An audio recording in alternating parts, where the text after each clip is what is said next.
données au service de la transition écologique. Je suis Amélie Cointier, je suis la commissaire générale au développement durable par intérim. On est vraiment ravis avec les équipes de vous accueillir aujourd'hui pour une journée consacrée à ce sujet qui est, nous semble-t-il, un sujet d'une grande priorité. 90 000, c'est le nombre de bases de données qu'on espère faire rentrer dans Ecosphère d'ici quelques mois. Ça veut dire des millions d'informations à produire, à traiter, à valoriser. C'est un défi qui est considérable et c'est un défi que nous portons aujourd'hui collectivement. Alors c'est la 3e fois qu'on organise au sein du ministère de la Transition écologique et de la cohésion des territoires des journées autour de la donnée et du numérique pour accélérer la transition. On a décidé pour cette 3e édition d'ouvrir au-delà de la sphère ministérielle à nos partenaires du quotidien, nos associations, les chercheurs, les chefs d'entreprise, pour pouvoir avoir des échanges plus riches, pour pouvoir illustrer plus concrètement la manière dont on travaille, dont la donnée est produite, mobilisée, est utilisée. Open data, partage, partenariat public-privé, État, collectivité, tel est vraiment l'ADN avec lequel on conduit ce chantier et cela me semble essentiel. Alors vous savez, aujourd'hui, nos défis en matière écologique sont extrêmement importants. Je ne vais pas vous les présenter, tout le monde le sait. Le changement climatique, l'atténuation, l'adaptation face à ce phénomène qui ne fait que s'amplifier, la lutte contre l'effondrement de la biodiversité, tels sont tous les défis auxquels nous sommes aujourd'hui confrontés. En parallèle de ça, on a une opportunité qui est celle aussi de l'accélération. Qui est celle aussi de l'accélération du développement des technologies. Je pense notamment à tous les outils du numérique, au déploiement de l'intelligence artificielle qui aujourd'hui nous offre des opportunités. Alors on parle souvent dans la presse grand public de ce que l'IA peut apporter en matière d'écriture, de production artistique, de vidéo. Pour nous, le sujet, c'est bien l'accélération, le déploiement de puissances de calcul sans précédent, une capacité à coder accélérée, à déchiffrer, à traiter du flux d'informations de manière beaucoup plus efficace. Et c'est ces opportunités-là qu'il nous faudra saisir. Ça va modifier un petit peu nos métiers, ça va modifier notre manière de voir notre potentiel. Il est donc essentiel de notre point de vue que l'on se dote des compétences au sein du pôle ministériel pour pouvoir relever ces défis. On vous en dira quelques mots aujourd'hui. Alors je vais faire une introduction un peu longue et je suis vraiment désolée, j'évite en général, mais on m'a proposé de faire un peu le bilan de notre année 2023. Et moi, je voulais m'arrêter 2 minutes sur vos réalisations, nos réalisations communes, qui mobilisent l'ensemble des directions d'administration de ce ministère. En premier lieu desquelles, bien évidemment, la direction du numérique pilotée par Arnaud Beaufort, mais aussi l'ensemble des services déconcentrés, l'ensemble des opérateurs. Et vous allez le voir, pas tout seul, en général, on a toujours des partenaires avec nous. Vous citez, dans le cadre de l'animation de notre fonction d'administrateur ministériel, les données, tout le travail qui a été fait autour de la structuration de nos bases de données, notamment la publication des principes généraux de qualité de la donnée, l'élaboration des modules PIX+, qui vous seront présentés aujourd'hui. Vous citez aussi des réalisations très concrètes qui ont permis en 2023 d'améliorer le quotidien des Français. Et vous savez qu'on est toujours attaché à produire du résultat visible assez vite. Je vous en citerai 2. Nos amis de l'Agence de l'innovation des transports de Mélanie Goffin ont imaginé le titre de transport de demain sous forme d'hackathon et de déploiement qu'ils ont déployé dans les territoires. Et ce travail, demain, il sert au projet de titre unique de transport qui va être expérimenté. Du côté des logements, on a eu un chantier extrêmement réussi qui s'appelle Dossier Facile, qui permet de relier les propriétaires et les locataires. On est à plus d'un demi-million de dossiers labellisés en quelques mois. Là encore, le numérique numérique répond à des enjeux sociétaux. Je voudrais vous citer aussi tout le chantier qu'on est en train de mettre en œuvre sur le règlement européen des données à valeur spécifique. Si vous vous rappelez bien, la Commission, l'Europe a essayé d'identifier les données à mettre en open data pour accélérer l'innovation et la souveraineté européenne. La moitié de ces données sont des données environnementales et on s'emploie à les mettre à disposition dans le respect, bien sûr, des droits de leurs propriétaires, mais à des fins de déploiement économique. Peut-être d'autres chantiers. Vous parlez d'Ecosphère. Ecosphère, c'est le chantier le plus structurant que l'on porte au sein du CGDD. C'est un chantier qui englobe un ensemble de réalisations pour faciliter la réutilisation de la donnée territoriale. C'est une initiative, de cette initiative est née une plateforme que vous connaissez qui s'appelle ecologie.data.gouv.fr, qui a vraiment vocation à être la référence pérenne de mise à disposition de données. Ce travail, on l'a bien sûr conduit avec data.gouv et il a eu un premier résultat, une première excroissance qui s'appelle météo.data.gouv.fr et qui a permis la mise en ligne des données de Météo France, qui est un chantier extrêmement lourd et un véritable succès pour les équipes que je souhaite féliciter ce matin. Alors du côté de Météo France, nos collègues ne s'arrêtent pas à cette simple mise à disposition de la donnée. Le sujet, c'est comment elle est réutilisée. Donc il y a eu un chantier qui a été annoncé en novembre dernier par Virginie Schwartz et qui a, dans le cadre d'un hackathon en avril, mobilisé plus de 150 personnes et qui va faire des petits, c'est-à-dire qu'on va développer et accompagner jusqu'au bout des startups, pour la plupart d'entre elles, de nos lauréats, qui vont créer des services à partir de cette mise à disposition de données. Et là, on est bien au résultat. On n'est pas uniquement dans une idée selon laquelle la mise à disposition de données amènerait de la valeur. On a la preuve que cette valeur, elle existe et qu'elle est atteignable. Donc, ouais, merci à Météo France d'avoir fait ça. Alors, c'est pas le seul opérateur du ministère qui est mobilisé sur ces sujets. Je citerai rapidement l'IGN qui a, je crois, il y a quelques semaines, sorti son application carte IGN et fait un nombre de téléchargements qui rendrait jaloux beaucoup d'entreprises privées. L'IGN est aussi associé avec le CEREMA et l'INRIA dans un projet qui a été lancé il y a quelques semaines à Vivatech dans le cadre d'un appel à commun pour la construction de jumeaux numériques en faveur de la France et ses territoires. On est mobilisé sur ce sujet qui vous sera présenté aujourd'hui. Autre réalisation, c'est bien évidemment le travail qui a été conduit sur les indicateurs.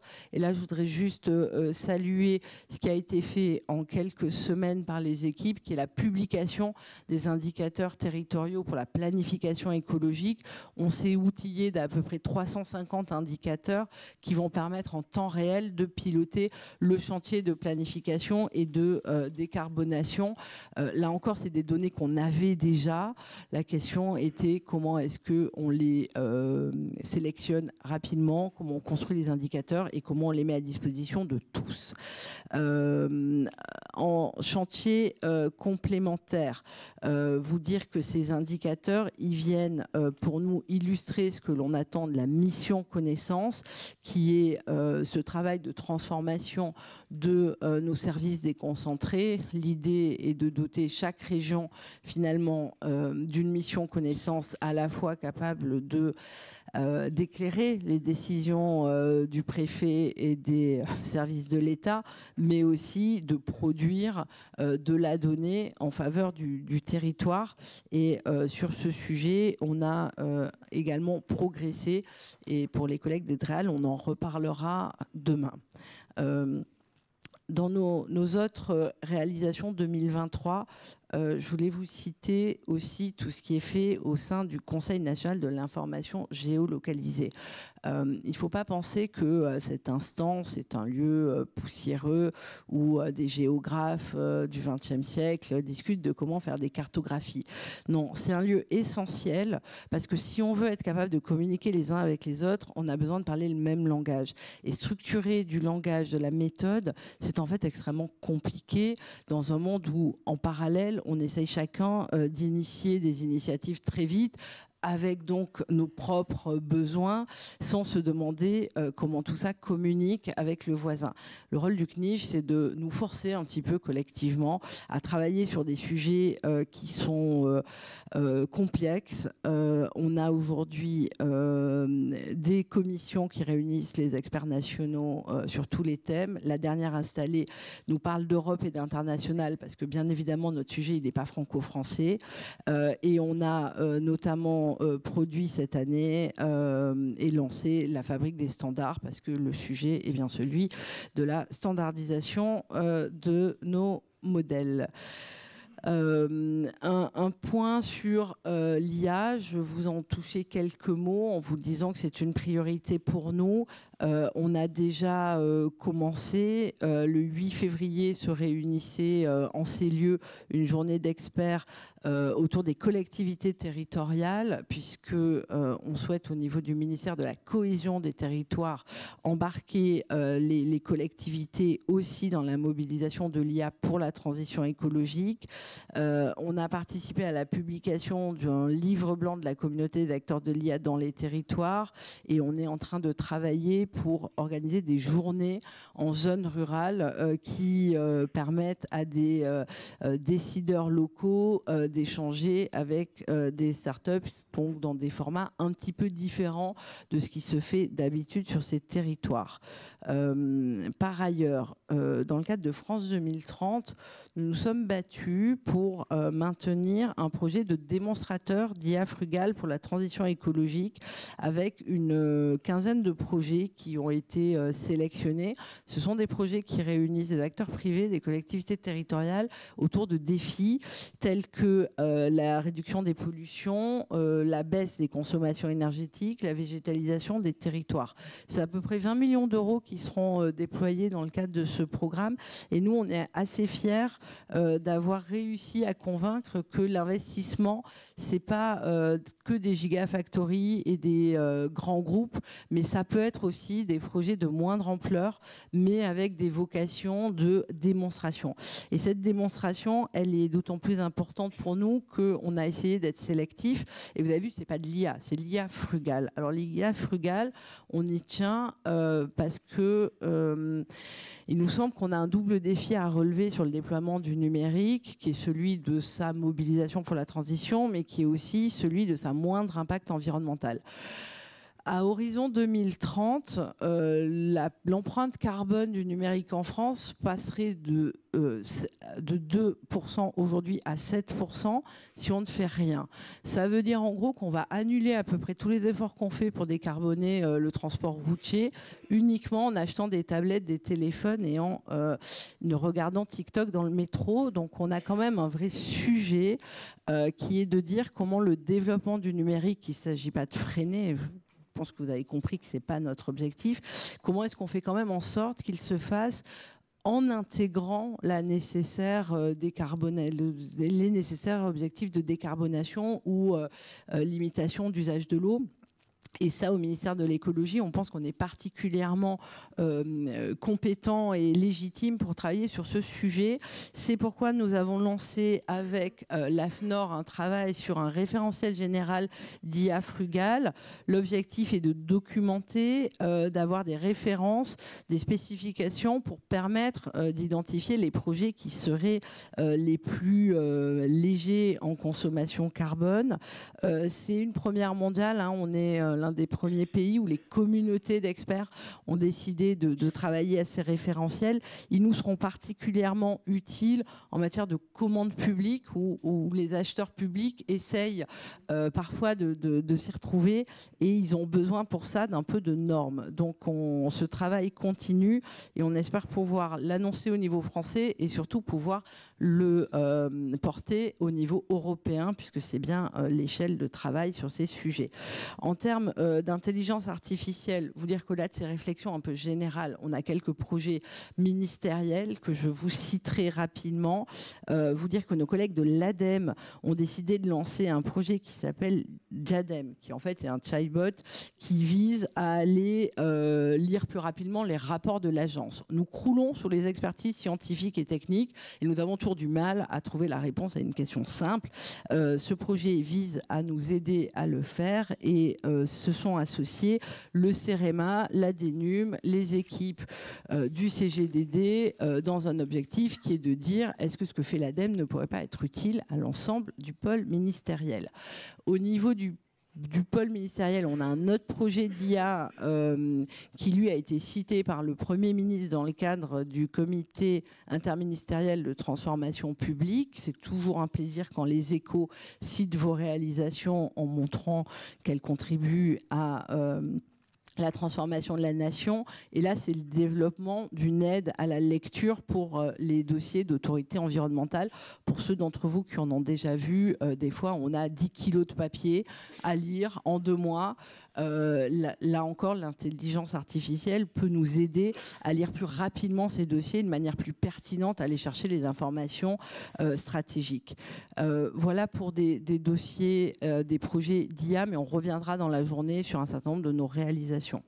Je voudrais terminer ce bilan de l'année juste en disant un mot sur le Green Data Forest. C'est notre projet de valorisation des données en matière de santé-environnement.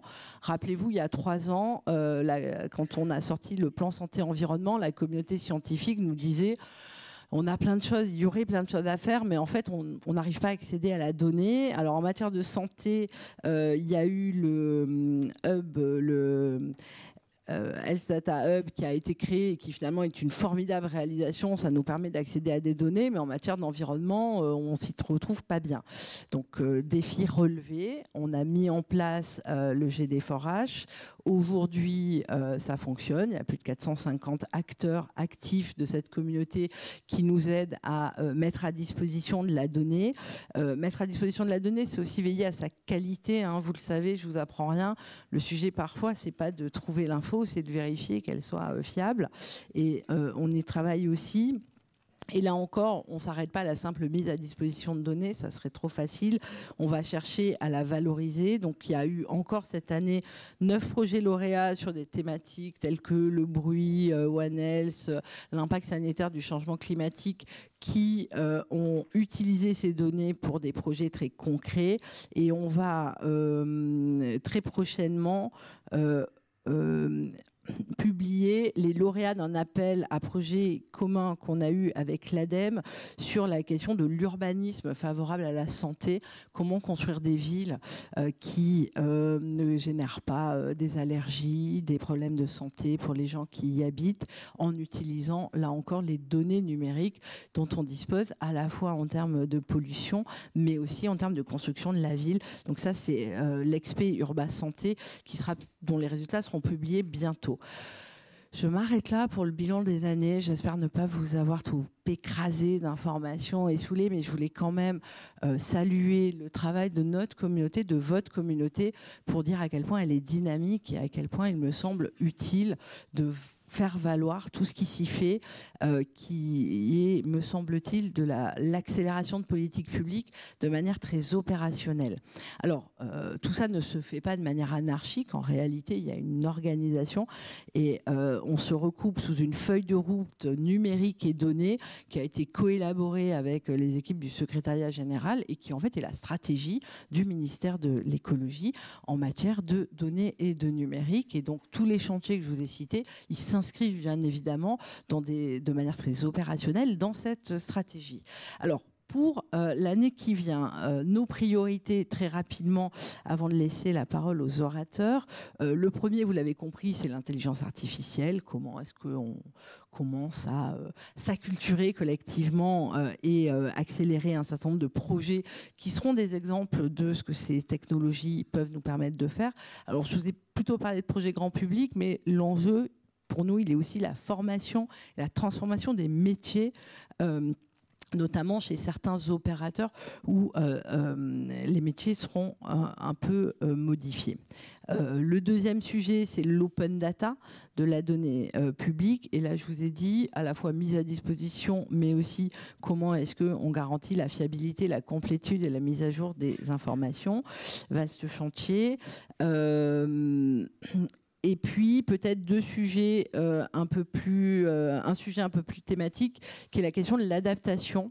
Vous savez que le ministre Christophe Béchu a souhaité que l'on fasse de cette année 2024, une année de mobilisation sur la question de l'adaptation. On a un plan ministériel qui est en cours de préparation. J'en annonce plus la sortie parce que l'agenda national le contraint un petit peu, mais ce plan, pour la première fois, il reconnaît une trajectoire d'adaptation pour la France qui est une trajectoire à 4 degrés.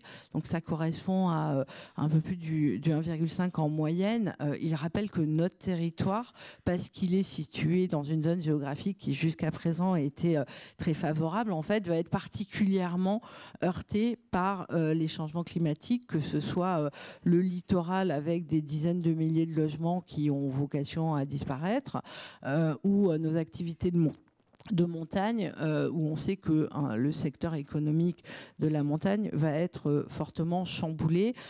Mais je n'oublie pas non plus nos territoires d'outre-mer, où la vulnérabilité face notamment aux événements extrêmes sera renforcée. Et donc nous, on a souhaité faire de 2024 une année où on mobilise la donnée en faveur de cette adaptation, parce qu'on pense que là encore, c'est à la fois pour mieux comprendre ce qui va se passer, on aura besoin de données pour faire des projections climatiques, hydrologiques, pour évaluer l'évolution de nos couverts végétaux, etc. Mais pour trouver des solutions, on pourra aussi avoir besoin de données. Je vais juste citer un exemple qui est notre premier cas d'usage. Alors, il paraît qu'il faut parler des cas d'usage. Donc, je vous cite celui-ci. C'est comment planter un arbre dans une ville. Ça a l'air simple, mais tous les gens qui ont fait un peu d'urbanisme, ils savent que, en fait, c'est une catastrophe, qu'il y a des parkings partout, qu'il y a des tuyaux dans tous les sens et qu'il n'y a pas de sol. Et s'il n'y a pas de sol, un arbre, ça pousse pas. Et du coup, est-ce qu'on sait utiliser les données que l'on a, les plans, pour savoir où on peut planter nos arbres? Et c'est ce qu'on a fait avec la métropole de Lyon. Et les résultats sont hyper intéressants et surtout vont permettre des projets qui se réaliseront vraiment. Parce que si nos collectivités dépensent de l'argent pour verdir des villes et que les arbres meurent au bout de 3 ans, on n'aura rien gagné. Et là, la donnée nous offre des solutions. Aujourd'hui, pour aller plus loin sur cette question, avec nos collègues de la Direction générale de l'énergie et du climat, j'ai l'honneur de lancer le Data Challenge Adaptation, qui a été organisé par le ministère et qui va s'écouler dans les 10 prochains mois. Cette initiative, elle est en 3 temps. Un temps pour mieux faire connaître et mobiliser les données en faveur de l'adaptation. Un deuxième temps pour faire monter en compétence les acteurs pour que chacun soit capable de les utiliser ces données à bon niveau. Et puis un troisième temps pour mettre en lumière la boîte à outils numériques. En fait, il y a plein de choses qui existent déjà, mais comme les gens ne le savent pas, ils ne l'utilisent pas. Donc, comment est-ce que, dans notre rôle d'administration, on facilite cet accès à l'information? Ce défi vous sera présenté dans quelques minutes. Donc, je vais laisser la parole à Hélène Costa et à Antoine Lefebvre pour présenter ce challenge. Et avant ça, je vous souhaite vraiment de profiter de cette journée dont le programme est extrêmement riche et en espérant que vous ressortirez de là avec plein d'idées et plein de nouveaux projets et en ayant fait de belles connaissances. Très bonne journée à tous.